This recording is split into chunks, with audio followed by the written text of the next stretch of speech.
할렐루야. 반갑습니다. 네. 저쪽에서 보다가 이쪽에서 보니까 더 반갑네요. 네. 우리 찬양팀 우리 하민 형제 인기 많았다고 들었어요. 인도네시아 공연을 잘 마치고 집회를 잘 마치고 또 우리 복장들이 너무나 은혜롭네요. 너무 예뻐요. 오늘 함께 읽으신 요한복음 말씀을 통해서 내가 나를 사랑하느냐 제목으로 함께 말씀 나누고자 합니다. 참 반갑습니다. 이렇게 오늘 뜻하지 않게 조태현 목사님이 인도네시아 단기 선교 보고를 홀로 하러 올라가서 대타로 왔습니다. 대타로 왔습니다. 오고 싶어서 왔습니다. 오고 싶어서 왔어요. 오고 싶어서 왔다니까요. 진짜 오고 싶어서 왔어요. 오고 싶어서 왔어요. 감사합니다. 혹시 질문 먼저 할게요. 혹시 여러분들 중에 맡기 싫은 냄새가 혹시 한 가지씩 있으세요? 이 냄새는 정말 싫다. 저는 있어요. 음식물 쓰레기 냄새 이런 거 그쵸? 냄새 어떤 냄새? 관광버스 냄새. 이번에 힘들었겠네. 버스 안 탔구나. 다행히. 그렇구나. 어떤 냄새 혹시 있으실까요? 사람의 기억은 참 묘해요. 참 묘한데 사진을 봐도 떠오르지 않던 것이 어떤 냄새 하나로 통째로 이렇게 딸려올 때가 있어요. 우리 형제들은 특별히 군대 갔다 온 형제들은 잘 알 겁니다. 군대 냄새가 있어요. 호라비 냄새라고. 곰팡이와 호라비 냄새가 지훈이가 웃고 있는데 가면 알 거야. 가면 맡게 되는데 저도 몰랐거든요.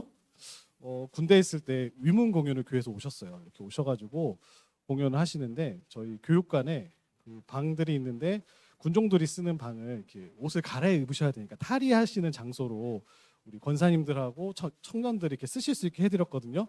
저희는 전혀 몰랐어요. 그분들이 가시고 나서 알았어요. 다른 냄새가 있구나. 싸제 냄새가 이거구나. 군대 냄새가 이거구나. 제가 또 독일에서 한 2년 사역했었는데 독일에서 우리 그 한인 우리 권사님들, 장로님, 지사님들이 마늘을 많이 먹지 말라고 하셨어요. 마늘. 우리는 잘 모르는데 동양인 특별히 마늘 냄새 난다고 이렇게 좀 싫어. 요즘은 그들이 마늘을 찾아서 먹더라고요. 제가 갔을 때만 해도 그렇진 않았는데 그래서 항상 그 독일에도 보면 이렇게 그 뭐라고 해야 될까? 인종차별 하는 거는 좀 이렇게 모자란 사람들이 하는 거니까 대놓고 하진 않아요. 나는 시민이니까, 난 잘 배운 시민이니까 대놓고 하진 않는데 은근히 해요.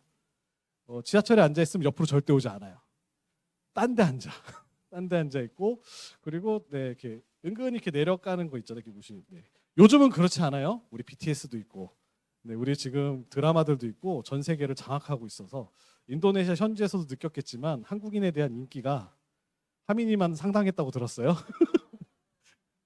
상당했다고 들었어요.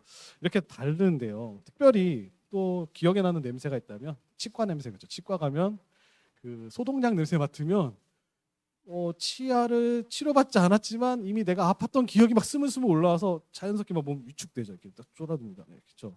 그리고 또 특정한 섬유 유연제 냄새 같은 것도 좋아하는 냄새 있죠. 특별히 전 여친, 전 남친의 그 맡기 싫은 그런 것도 있을 겁니다. 헤어진 사람이 떠오르기도 하고 또 시험장에 가면 또 특이한 그 종이에서 나는 또 갱지에서 나는 냄새들이 있죠. 그렇죠. 어떤 냄새가 우리가 잊기로 한 기억까지도 그 냄새가 끌고 올라옵니다. 제가 왜 이걸 이렇게 오랫동안 얘기할까요? 냄새에 대해서 본문에 나오기 때문입니다. 오늘 베드로에게 그런 냄새가 있었습니다. 바로 숯불 냄새입니다. 숯불 냄새. 요한복음 18장 18절에 보면 예수님이 잡히시던 밤에 대제사장들의 숯불이 피워져 있었습니다. 숯불이 피워져 있었고요. 베드로는 그 숯불 곁에 서서 추위를 피하고자 불에 몸을 쬐고 있었어요. 바로 그 자리에서 예수님 말씀하신 대로 3번을 부인하고요. 심지어 저주하고요. 자신의 선생님을 모른다까지 합니다. 저 사람을 알지 못한다까지 이야기하고 말씀하신 대로 닭이 울었습니다. 그런데 오늘 본문 앞에 21장 9절을 보실까요? 육지에 올라보니 오늘 10절부터 읽었는데 9절 앞에 보시면 올라보니 숯불이 있는데 그 위에 생선이 놓였고 떡도 있더라. 부활하신 예수님께서 갈릴리 바닷가에 서 계신데요. 그 곁에 무엇이 있나요? 지금 숯불이 있습니다. 숯불. 헬라어로 안드라키아라는 단어인데 신약 성경 전체 딱 2번 나와요. 저희 압니다. 어디 나왔는지. 첫 번째로 18장에 대제사장 뜰에 있던 숯불. 그리고 읽었던 21장 9절에 나오는 숯불. 딱 2번 나와요. 이 숯불이라는 단어가. 그 다음엔 나오지 않아요.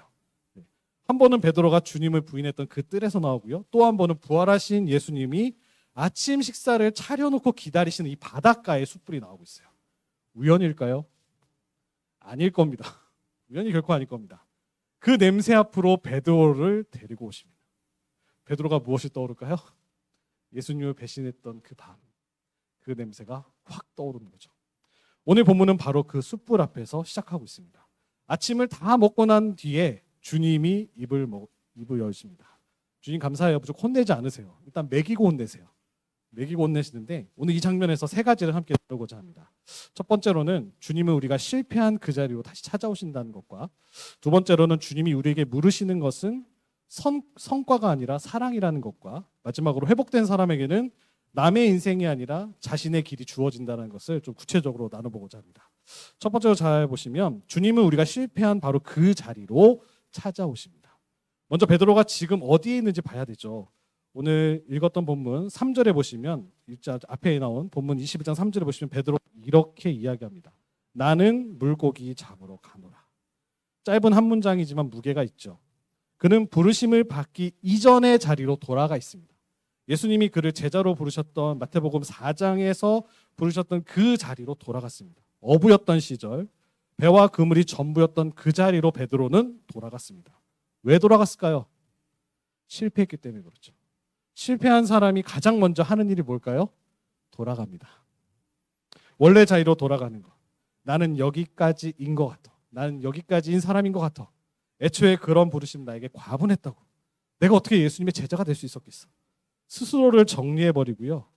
예전 자리로 돌아갑니다. 여러분 중에서도 혹시 그런 경험이 있으실 겁니다. 뜨겁게 헌신했던 수련회가 있었고 눈물로 결단했던 기도의 시간이 있었을 겁니다. 어느 순간 무너지고 나서는 조용히 원래 자리로 돌아가 버렸던 경험들이 저도 있고요. 여러분도 있으실 줄로 믿습니다. 그런데 보십시오. 주님이 먼저 와 계십니다. 주님이 먼저 바닷가에 서 계셨고 먼저 불을 피우셨고 먼저 떡과 생선을 준비해 놓고 계십니다. 도망친 제자를 불러 세워놓고 무섭게 혼내시는 게 아니에요. 아침을 다 차려놓고 기다리시는 장면이 등장하고 있습니다. 본문 15절에 보시면 예수님은 같은 질문을 3번 하세요. 베드로가 3번 부인했으니 3번 묻고 계신 겁니다. 대단하시죠? 3번 부인했으니까 예수님도 3번 물어보세요. 게다가 장소의 배경까지 똑같죠? 어디라고요? 숯불 앞에서 3번을 묻고 계십니다. 여기까지만 보면 이건 잔인해 보일 수 있어요. 하필 그 자리에서 왜 굳이 3번씩이나 우리 주님은 질문하실까? 그런데 그 밤과 이 아침 사이에는 결정적인 차이가 2가지가 있습니다. 첫 번째로는 묻는 사람이 다릅니다. 그 밤에 질문을 던졌던 사람들은 고발했던 자들이에요. 여인과 베드로를 곤란하게 만들려고 했던 고발자들이었어요. 여종이 물었고 사람들이 물었어요. 너 예수님 제자 아니야? 그러나 지금 질문하시는 분은 고발하시는 분이 아닙니다. 이 사건의 가장 큰 피해자이셨던 예수님이십니다. 배신을 당하셨던 그 당사자 예수님께서 베드로에게 질문하고 계세요. 또 다른 점, 시점이 다르죠. 그 밤의 질문은 십자가 이전의 질문이었습니다. 십자가를 지시기 전에. 근데 오늘 아침에 이 질문은 십자가와 예수님 부활하신 이후의 질문입니다. 이게 왜 중요할까요? 그 밤의 질문은 베드로의 생명을 노리는 질문이었죠. 또 예수님의 제자면 잡아다가 고발하려고. 근데 오늘의 질문은 베드로를 회복시키시는 질문이었습니다. 값은 이미 다 치러졌습니다. 예수님이 십자가에 죽으시고 3일 만에 부활하셨습니다. 질문하시는 그분이 예수님께서는 자기 생명으로 모든 값을 치르셨습니다. 그러니 이 질문은 이제 내가 받아야 될 빚을 받아내려는 질문이 아니라 다 갚아 놓으신 주님께서 베드로를 다시 초청하시는 질문입니다. 그래서 이렇게 얘기하시죠. 요한의 아들 시몬아. 15절에 주님은 베드로를 뭐라고 부르고 계십니까? 베드로야 이렇게 부르지 않으시고요. 요한의 아들 시몬아라고 불러주세요. 아버지의 이름까지 붙인 정식적인 호칭이죠. 어딘가 격식이 느껴지고 좀 무겁게도 들리는데 이 호칭이 어디서 났냐? 요한복음 1장 42절을 보시면 주님이 처음 베드로를 만나셨을 때 부르셨던 바로 그 이름이에요. 내가 요한의 아들 시몬이니 장차 게바라 하리라 하셨던 그 말씀대로 부르세요. 처음 부르실 때 그 이름으로 지금 예수님은 베드로를 다시 부르고 계세요. 무슨 뜻일까요? 다시 시작하자라는 거죠. 다시. 지난 3년을 없었던 일로 하자는 게 아니라 그 첫 만남의 자리로 돌아가서 관계를 세우자고 말씀하고 계십니다. 실패로 끝날 것 같았던 이야기가 다시 첫 페이지로 펼쳐지는 순간입니다. 여기서 우리가 배울 것이 있죠. 우리는 실패하면 어떨까요? 숨기고 싶어요. 솔직히 예전에 내가 실패했던 건 다 덮고 싶어. 덮는 방식으로 주로 처리하죠. 예전에 내가 막 이불 찰 것 같은 생각들. 네. 아무도 모르지. 네. 주님과 나만 알지. 덮자. 네. 덮어 가요. 네. 잊으려 하고 그 사람을 보면 피하고요. 그렇잖아요. 피해요. 그 기억이 나올 만한 자리는 가지 않아요. 옛 여인과 즐겨가던 곳을 가십니까? 안 가죠. 왜 그럴까요? 기억이 나잖아. 안 가지. 당연히 안 가죠. 네. 헷갈리지 않는 이상 가지 않습니다. 네. 주님은 근데 다르게 방식하시죠. 마주 보는 방식을 사용하십니다. 아픈 자리를 정확하게 찾아오십니다. 통증을 참다 우리가 치과에 가잖아요. 이 아플 때 바로 가셔야 돼요. 참으면 망합니다. 망합니다. 진짜 크게 고쳐야 돼요. 아프면 바로 가야 돼요. 근데 오늘 예수님은 덮어주지 않고 바로 갑니다. 왜 그럴까요? 아프기 때문에. 덮어둔 상처는 낫지 않아요. 드러난 상처만 낫기 때문입니다.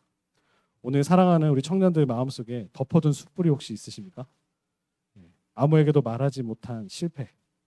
그때 그 사람에게 했던 말, 스스로 인정하고 싶지 않았던 나만의 무너짐. 우리 주님은 오늘 그 자리에 찾아오셨습니다. 우리 사랑하는 청년들 정죄하러 오신 게 아니라 아침을 차려놓고 기다리고 계신 줄로 믿습니다. 주님은 또 물으시죠. 주님이 물어보시는 거는 얼만큼 뭐 했냐 그게 중요한 게 아니에요. 결과를 보시는 것이 아니라 사랑입니다. 이제 질문의 내용을 보면요. 요한의 아들 시몬아 내가 이 사람들보다 나를 더 사랑하느냐라고 질문하세요. 예수님께서 다른 것을 물어보실 수도 있었겠죠. 너 왜 그랬어? 그래도 나는 널 믿었는데 넌 어찌 나에게 배신의 아픔을 주냐? 입이 있으면 변명해봐라. 앞으로 어떻게 할 셈이냐? 네가 그렇게 떠났다고 내가 못 찾아올 것 같냐? 그렇게 물어보지 않으셨어요. 다시 그런 일이 없을 거라고 약속할 수 있느냐? 네, 이렇게 물어보지 않으셨어요. 한 가지만 물어보십니다. 내가 나를 사랑하느냐? 실적도 묻지 않으시고요. 어떻게 살아왔는지 묻지 않으셨어요. 사랑을 묻고 계십니다. 첫 번째 질문에는 비교가 붙어 있습니다. 이 사람들보다 나를 더 사랑하느냐? 비교하는 거잖아요. 다른 사람들보다 나를 더 사랑하느냐? 이 말이 왜 아픈지 아실까요? 베드로가 전에 했던 말이 있어요. 모두가 주님을 버릴지라도 나는 결코 주님 버리지 않을 거예요. 그렇게 얘기했거든요. 베드로가. 그는 늘 뭐 했던 사람일까요? 비교했던 사람입니다. 다른 제자들과 비교하고 다른 어떤 사람들과 비교해서 나는 주님 더욱더 사랑할 거예요. 목숨까지 내놓고 사랑할 거예요. 모두가 주를 버릴지라도 나는 결코 버리지 않겠습니다. 다른 제자들보다 자기가 더 낫다고 믿었던 사람이 베드로였습니다. 주님은 바로 그 지점을 정확하게 건드리고 계십니다. 흥미로운 것은 두 번째와 세 번째 질문에서는 비교가 사라지게 됩니다. 주님은 비교를 물어보시고 그 다음에는 두 번째, 세 번째에서는 비교를 지워버리십니다. 남은 것은 오직 하나, 내가 나를 사랑하느냐라고 질문하십니다. 설교를 좀 많이 들어보셨던 청년들 어렸을 때부터 익숙한 이야기 하나 있죠. 예수님은 처음에 두 번은 아가페라는 단어를 사용한 헬라어로 또 베드로는 계속 필레오라는 사랑의 단어를 사용했다. 그래서 아가페는 신의 사랑이고 신적 사랑이고 필레오라는 단어는 인간의 우정을 담은 사랑이다. 그래서 베드로가 감히 높은 신적 사랑을 얘기 못하니까 우리 인간의 사랑으로 예수님께 대답했다라고 그런 얘기 많이 들으셨을 거예요. 근데 놓치지 말할 게 하나 있는데 세 번째 질문에서 예수님은 베드로가 쓰셨던 그 단어 필레오라는 단어로 맞춰서 사용하고 계십니다. 두 번은 아가페오로 부르셨던 주님이 세 번째는 베드로의 언어인 필레오를 물어보십니다. 둘 사이에 벌어졌던 간격을 메우시는 분이 누굴까요? 베드로 아닙니다. 베드로가 올라간 것이 아니라 주님께서 내려오셨습니다. 이것이 복음이라는 거죠. 우리가 주님의 수준까지 사랑을 끌어올려서 관계가 회복되는 것이 아니에요. 주님이 우리 자리까지 내려오셔서 관계가 회복시키고 계신다는 사실을 꼭 기억하시기 바랍니다. 그리고 나서 베드로의 대답을 달라집니다. 이 대답이 오늘 본문에서 가장 아름다운 문장 하나라고 생각해요. 내가 주님을 사랑하는 줄 주님께서 아시나이다 라고 베드로는 고백하고 있어요. 예전에 베드로 때는 뭐라고 대답했을까요? 옆에 있으면 질문하게 되는데 잘생긴 하민이한테 물어보겠습니다. 뭐라고 예전 같으면 베드로가 대답할까요? 네. 베드로 성격은 남자다운 성격입니다. 내가 나를 사랑하느냐 물었을 때 뭐라고 대답할까요? 네? 성민이가 대답하고 있는데 네. 네. 뭐라고 대답할까요? 주님 이번엔 정말입니다. 목숨 걸게요. 목숨 잘 거잖아요. 베드로 목숨 잘 거잖아요. 두고 보십시오. 내 사랑을 주님께 보여드릴 거예요. 네. 근데 그렇게 하지 않아요. 자신의 결심을 근거로 대지 않아요. 내가 이렇게 하겠습니다라고 얘기하지 않아요. 자신의 행동을 증거로 내밀지 않아요. 이제는 내 행동 아시잖아요. 아니에요. 이렇게 대답하시죠. 주님이 아십니다. 주님이 아십니다. 3번 정도 무너져 본 사람이었던 베드로가 배운 거죠. 이제 자기 결심은 이미 무너져 봤으니까요. 이제 그가 기댈 수 있는 것은 자신의 마음의 온도가 아니라 주님이 자기를 아신다라는 그 한 가지 사실밖에 없었던 겁니다. 17절에서 베드로가 근심했다라고 이야기합니다. 원어로는 어떤 상태로 들어가는 것을 강조하는 표현인데 3번째 질문에서 베드로의 마음이 완전 무너져 내린 것 같아요. 3번이나 똑같은 질문 하시니까. 그런데 이상하게도 바로 그 무너짐 위에서 나온 대답은 단단한 대답이 나옵니다. 주님 모든 것을 아시오매 라고 대답하고 있어요. 자기 자신에 대한 확신은 다 무너졌어도 주님에 대한 확신만 그에게 남아있다라는 거죠. 우리는 사랑하는 청년들은 참 힘든 세대를 살고 있는 것 같아요. 무엇을 했느냐라는 것으로 평가받는 시대를 살고 있어요. 우리 청년들이. 한국 역사상 가장 촘촘하게 평가를 받는 친구들이 좌우에 다 있는 청년들입니다. 네. 학점만 높아서 되나요? 안 되죠. 어학도 잘해야 돼. 어학 점수도 높아야 되고 인턴 경력도 있어야 돼. 네, 그렇죠? 또 자격증도 있어야 돼. 그렇죠? 그리고 자신의 포트폴리오도 있어야 되고 어느 정도 연봉, 또 SNS에 쓰는 것까지도 신경 써야 돼. 인스타그램, 스레드, 스레드는 거의 쓰레기 글들만 있으니까 상관없지만 SNS까지 다 신경 써야 돼. 다 SNS 보면 어때요? 행복하죠. 행복하지 않은 사람이 없어. 인스타그램 보세요. 누가 안 행복해요? 네, 그렇죠? 틱톡이나 이런 거 다 행복해. 그런 거 다 하죠. 어느 회사에서는 그 본인이 왔던 페이스북이나 인스타그램도 보는 목사님들도 봐요. 담임 목사님 청빙할 때 그런 걸 보는 교회들도 있어요. 네. 그래서 막 얘기해요. 막 함부로 정치적 성향을 빨간색 좋아하시는 분 손 들면 안 돼. 파란색 좋아하시는 분 아니요 저는 목사님 노란색이 좋아요. 네. 그런 색깔이나 아니면 그런 남겼던 글들 결국 발목을 잡게 됩니다. SNS 같지. 그 자기소개를 하려면 그런 모든 것까지 활동 같은 것도 다 쓰잖아요. 기록에. 내가 무엇을 했는지를 증명해야 되잖아. 자꾸 증명해야 되잖아 사람들한테. 근데 오늘 주님이 던지시는 질문에는 그런 목록이 들어가 있나요? 너 어학 점수 몇 점 받았니?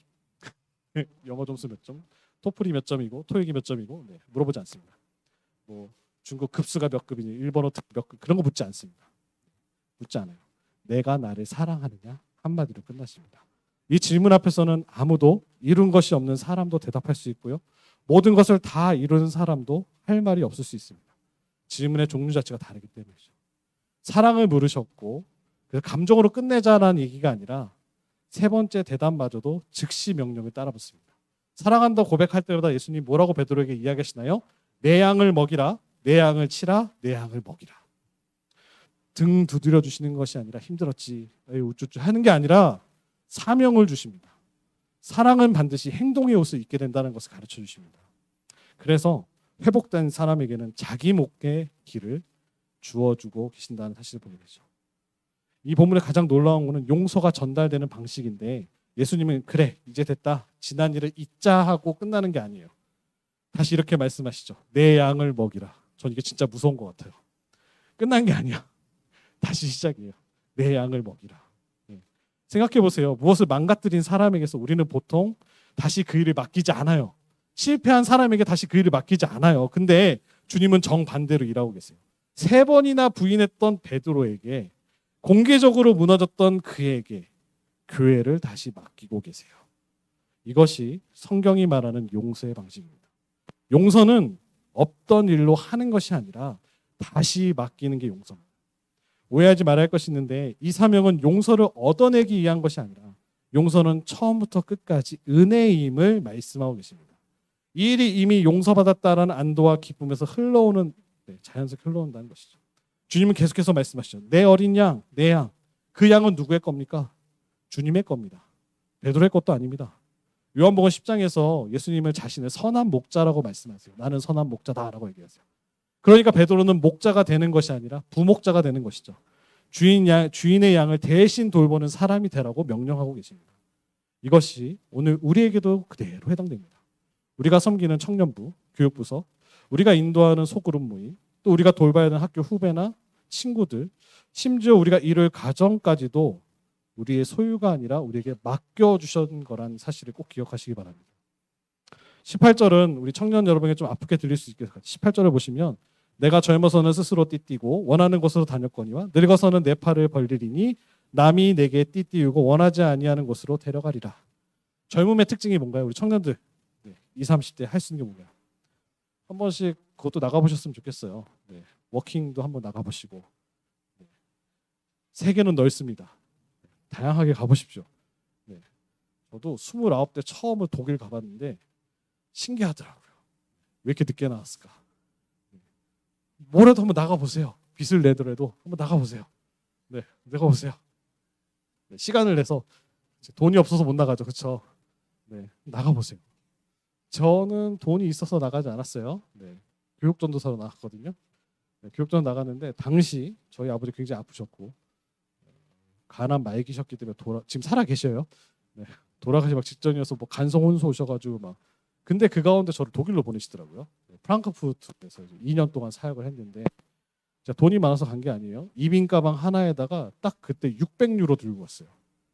600유로면 우리나라 돈 얼마일까요? 90만 원. 600유로 90만 원인가? 1,500원, 1,400원 정도 잡고 하면 100만 원 정도 되겠구나. 100만 원 들고 왔어요. 100만 원과 이민 가방 큰 거 하나. 그거 들고 독일 갔다니까요. 그래서 2주 만에 저를 자취할 수 있는 방으로 내보내시더라고요. 처음에 교회 사역비도 사례에 처음에 800유로 준다고 했다가 깎았어요. 600유로 주겠다고 한 달에. 좋다. 그랬더니 얼마 뒤에 또 올려주시더라고요. 다행히 감사하게 올려주셨는데 뭐 기숙사 같은 데 살았어요. 살아도 이렇게 같이 공동 화장실, 공동 샤워실, 방만 하나 있고 거기 침대 하나 두고 이렇게 간단하게 뭐 해먹을 수 있고 책상 하나 있고 딱 그냥 기숙사 방 하나 혼자 좋은 데 계셨네요. 좋은 데 있었던 것 같아요. 문 열면 모스크 보이고 모스크 바로 앞에 있었어요. 그래서 라마단 기간 되면 아침부터 계속 기도하는 소리 들리고 옆에 이맘이 살았어요. 모스크 지도자들, 우리 목회자로 지금 목사님들 사셨고 이탈리아 음식점들은 사라지고 그 터키 음식점들이 생기고요. 동네가 그랬어요. 그래도 나쁜 동네는 아니었어요. 일본인 학교가 있어서 아침마다 일본 아이들이 일본에서 등교하는 것처럼 똑같이 반바지, 겨울에도 반바지에 양말 신고 똑같이 일본인 외국인 그렇게 다 교육을 시키더라고요. 거기서 살았어요. 그렇게 살았어요. 되게 힘들었던 빨래였고요. 그랬던 기억들이 있어요. 그랬던 기억들이 있죠. 젊어서는 그렇게 할 수 있어요. 젊어서 특징이 뭡니까? 스스로 띠띠는 것이죠. 내가 옷을 고르고 이제 엄마가 골라주는 옷 입은 청년은 없죠. 몇 명 보이는 것 같기도 한데 오늘 이거 입어라 해서 이 티셔츠 그런 청년은 없을 거예요. 믿어요. 그렇죠? 없을 거예요. 내가 원하는 옷 사고 내가 가고 싶은 곳 가고 내 시간을 내 마음대로 쓸 수 있죠. 더 이상 잔소리 듣긴 하지만 그래도 내 자유가 있죠. 근데 주님은 그 자유가 언젠가 좁아질 거라고 말씀하시잖아요. 팔을 벌리게 되고 남이 띠를 띄우게 되고 원하지 않는 곳을 가게 될 거다. 고대 사회에서 팔을 벌린다라는 건 십자가처를 가리키는 말로 많이 이해됐어요. 실제로 초대교회 전승에 따르면 베드로는 나중에 거꾸로 매달려 죽었다라는 표현이 있잖아요. 여기까지 되면 나쁜 소리 들리는데 인생이 점점 좁아진 것 같잖아요. 나이 들면 좁아지긴 해요. 애가 생기고 하다 보면 할 수 있는 게 없어. 결혼하기 전에 마음껏 그래요. 조태현 목사 봐도 알겠죠. 뭐 하고 싶은 게 많지만 몰래 하고 있어요. 몰래 하고 있어요. 다 그래요. 다 그렇게 하고 있어요. 나쁜 소식도 들리지만 19절에 이렇게 해석해 주시죠. 이 말씀을 하심은 베드로가 어떠한 죽음으로 하나님께 영광을 돌릴 것을 가리키심이로라. 그러니까 주님이 강조하시는 건 베드로의 죽음이 아니라 그 삶의 마지막 목적지가 뭐라는 거예요? 하나님의 영광이라는 사실을 가르쳐주고 있어요. 좁아지는 것이 아니라 영광이 되는 것이다라는 거죠. 소위를 문다 제 첫 번째 일문이 뭔지 아십니까? 사람이 제일 되는 목적이에요. 하나님을 영화롭게 하고 영원토록 그를 즐겁게 하는 게 아니에요. 즐거워하는 겁니다. 사랑하는 청년 여러분, 신앙생활을 오래 하면 알게 되는 것이 있죠. 내 뜻대로 되는 인생이 가장 좋지 못한 인생이라는 사실이에요. 저도 제가 기도하고 제가 원하던 대로 다 이루어졌다면 이 자리에 없습니다. 없어요. 제가 기도했던 게 이런 삶이 아니었어요. 아니에요. 스포츠카를 타고 다니고 과외를 많이 해서 돈을 많이 벌어서 잘 먹고 잘 사는 게 목적이었다니까요. 하나님은 그 모든 걸 다 막으시더라고요. 내 인생이 최근에 정창규 목사님 자신의 인생 23살에 인생에서 유학 가고 뭐 갔다 와서 결혼하고 또 30대 중반에 이제 단임 목회 나가고 다 안 이루어졌어요. 다 안 이루어졌어요. 다 아니었어요. 우리 인생이 내가 기도하고 계획한 대로 됐다면 이 자리에 계신 분은 한 분도 안 계실 거예요. 목사님, 저는 기도 제목이 많은데 하나도 응답해 주신 것이 없어요. 어찌 보면 그게 응답일 수 있습니다. 네. 어찌 보면 그게 하나님의 축복일 수 있습니다. 내 뜻대로 되는 것이 아니라 하나님의 영광을 위해 된다는 것이죠. 원하는 곳으로만 다니는 삶은 넓어 보이지만 정작 아무 데도 도착하지 못할 수도 있고요.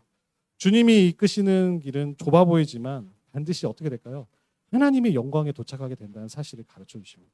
그래서 19절 마지막에 주님 이렇게 말씀하시죠. 나를 따르라. 이 말씀이 어디에서 처음 나온지 아세요?